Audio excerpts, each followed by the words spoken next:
Okay, so you bought a Zoom H4 and you really don't feel like reading the manual. If you're like me, I've never been a manual reader. I just read what I have to. So I'm going to do as short as I can on how to do it without a manual.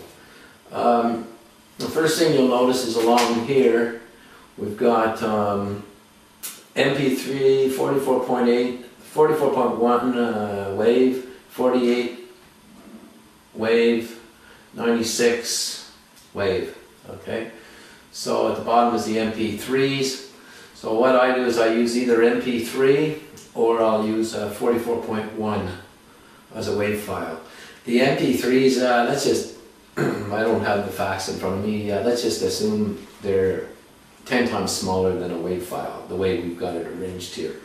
On the other side you got input 1, input 2, mic, and this button up here which you use for everything. Input 1's off, input 2's off, mic is on high.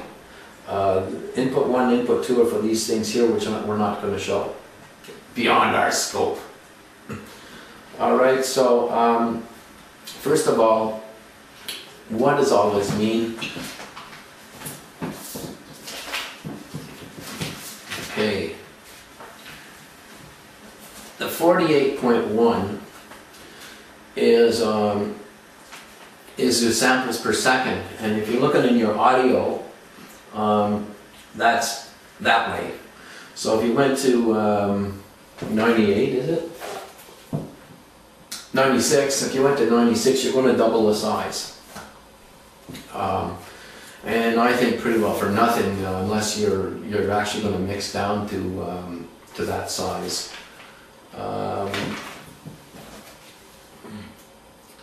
96. Okay, so the standard for a CD is 44.1. I believe that 48 is only to be consistent with a camera, which comes in at 48. But I don't really see much reason in using it, so I only use 44.1. Now, going this way, when you see the 16-bit or the 24-bit in the wave file, the 24 makes it wider this way. If you use the 16-bit, that's sort of a standard, and the 24, which I use, you're out of luck with Movie Maker, as I see it anyway, because I just tried it and I couldn't get the 24-bit to work in Movie Maker. But I don't use Movie Maker, so but you might just want to stick to 16-bit when you start and then move up to 24.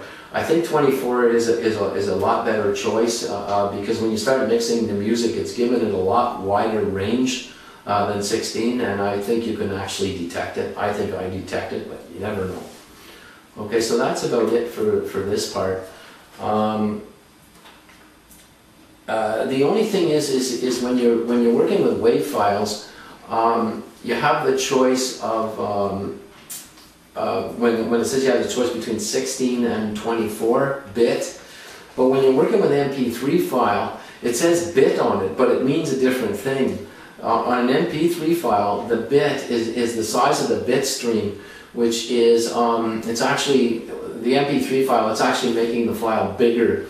But the thing is with MP3s, the file is so small anyway. I use the largest, which is VDR. Because the MP3 file, well, what's the point of using those other ones? They're just going to make your sound worse, and you're not gaining a lot. You're getting a little tiny file instead of a small file. Okay, wave files are going to be larger, but when you compare them with AVI files, they're still a lot smaller. So even with wave files, you still got a fairly small file. Okay, there's two settings on the H4.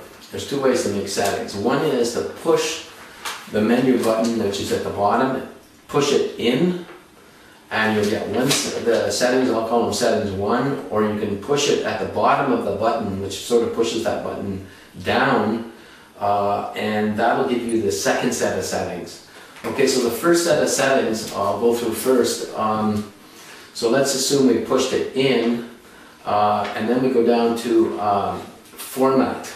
That's where you set the MP3 or the WAV files, and we'll go through that. Okay, So then the other one is if you push the button at the bottom of the button down, you'll get a different set of settings, and I'm going to do them with the machine in front of us. The only thing I want to cover from the manual is the fact that there's some microphone settings in there, and you have to read the manual to see. They're on page 95. There's SM57, MD421, U87, C414. They're all different mics. The U87 is a Neumann condenser microphone. I can't see you get much better than that. I don't even know if this is going to make a difference, but I'll just use U87 just because it's something I'm familiar with. However, like I say, I don't really believe it. I don't know if it's going to make a difference.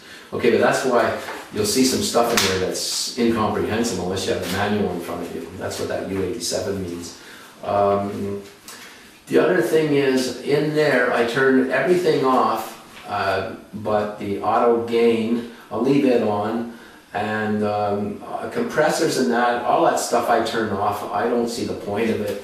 I'll do that in the computer rather than use limiting and compressing.